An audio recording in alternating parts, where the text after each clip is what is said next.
सब लोग लिंक पे क्लिक करें वरना स्क्रीन ऐसा ही रहेगी। सब लोग लिंक पे क्लिक करें वरना स्क्रीन ऐसा ही रहेगी।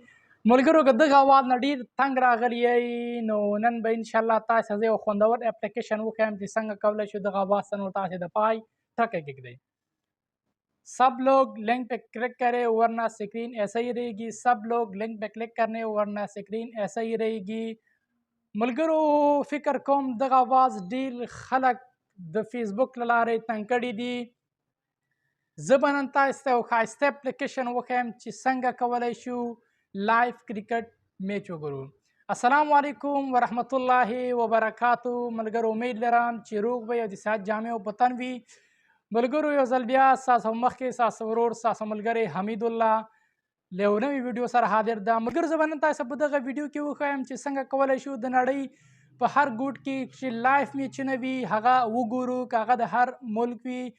نو ډېر یو ښایسته اپلیکیشن ده. نو ورلډ کپ را روانه ملګرو مې غوښتل چې ویډیو جوړه کړم تاسو ملګرو لپاره چې تر څو تاسې دغه آواز مو په غوږونو باندې وانه اورئ. سب لوگ لنک پہ کلک کر رہے ورنہ سکرین ایسا ہی رہے گی.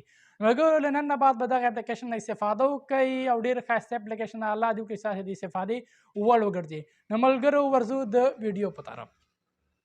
نو ملګرو د دې لپاره اول زه موږ خپل د موبایل پلی سټور خلاصو. د موبایل پلی سټور هم چې خلاص کړم ملګرو دلته پاس سرچ کې ولیکئ لایو کرکټ ټي وي. لایو کرکټ ټي وي دا هم چې ولیکل ملګرو دلته سرچ کې ملګرو دغه هلته راوښت دغه اول اپلیکیشن راوښتو دا به انسټال کوئ. ملګرو دغه انسټالېږي ډېر یو زبردست اپلیکیشن ده. تقریبا ملګرو 14.4 MB ده. دغه د ملګرو د ډاونلوډ سو انسټالیږي ملګرو دغه بالاخره د انسټال سو وز دا اوپن کوم ملګرو. ملګرو دغه مې چې اوپن که ملګرو دغه هلته اوس راواوښتل مثال دلته که اوس د نړۍ په هر چېرته لایف میچونه وي د نړۍ په هر ګوټ کې لایف میچ وي نو تاسو به دغه هلته د سکرین په دغې صفحې باندې ښکاري. ملګرو تاسو به دغه هلته د سکرین په صفحې باندې ښکاري او د دې په یو بیله لوګو وي. اوس ورلډ کپ را روان ده د ورلډ کپ په نامه به دغه هلته بیله لوګو وي. دغه هلته چې تاسو ته دا بله لوګو ښکاري دغسې دلته به د ورلډ کپ بیله لوګو وي.